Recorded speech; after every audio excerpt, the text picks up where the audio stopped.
Lovely to meet you both. Congratulations on a really wonderful film. So for people who haven't seen Beast before, how would you two describe it? It's a fairy tale. It's a fairy tale, isn't it? Yeah. Yeah, it's a fairy tale. A romantic fairy tale thriller, rebellious film. Yeah, I think it's a story about two people who find each other in the middle of. I mean, it's quite an unusual. I can't really tie it to anything that I've seen before in terms of.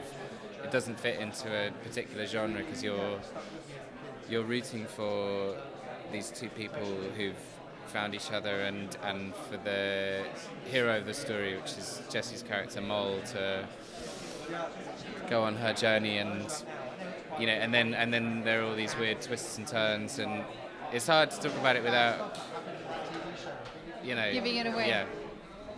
And it really is a unique story, a unique kind of thriller.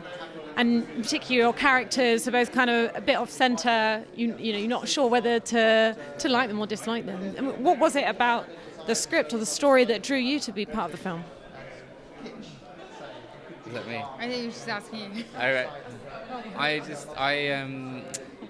I hadn't read anything like it. I was just like blown away by it and loved the way the characters were drawn, and there was a real darkness in it that just felt like this kind of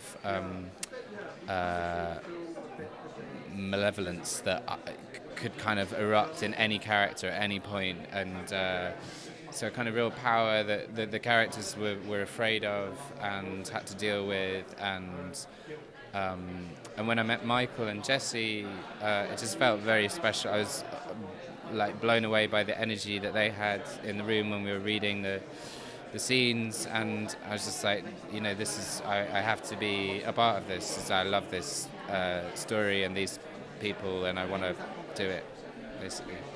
And for you, Jessie, I understand it's your first feature film. You've done a lot of sort of period drama, quite contrasting. So what was it about this film that drew you in?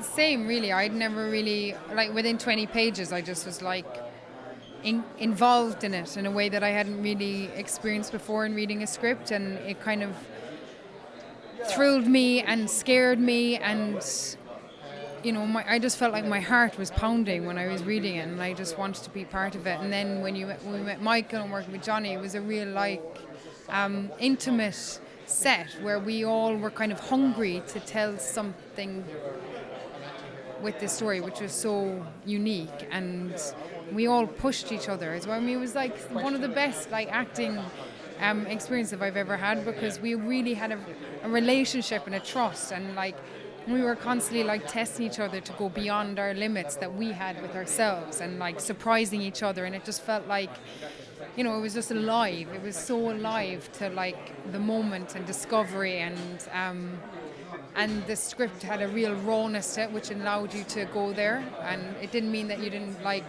think about or prep beforehand, but it just meant that when you got to shoot, it was just something of itself, and it was only going to be realised in the moments that were being experienced there.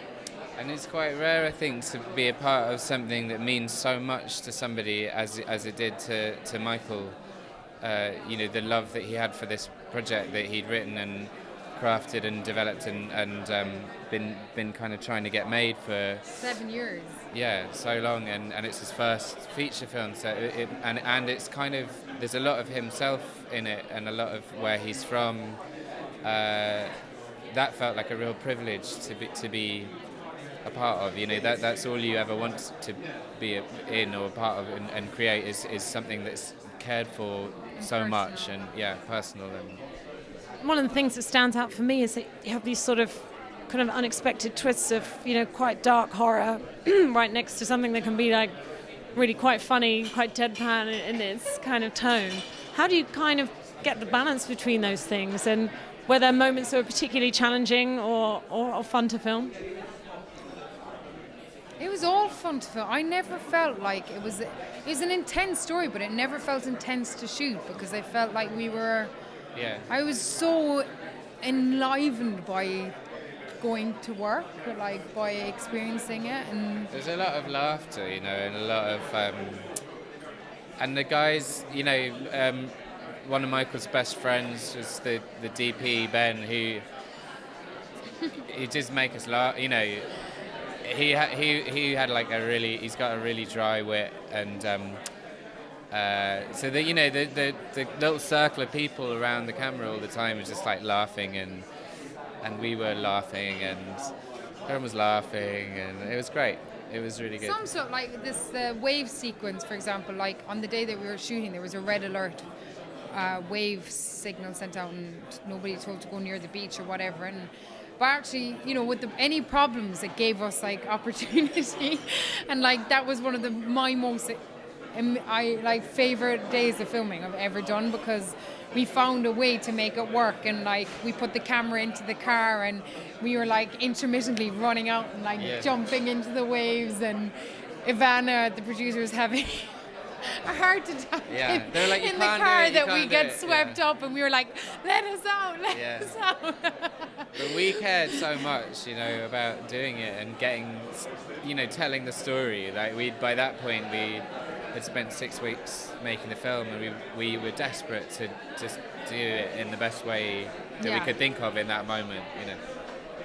Okay, fantastic. Well, thanks so much for your time. Congratulations again, a great film. Thanks.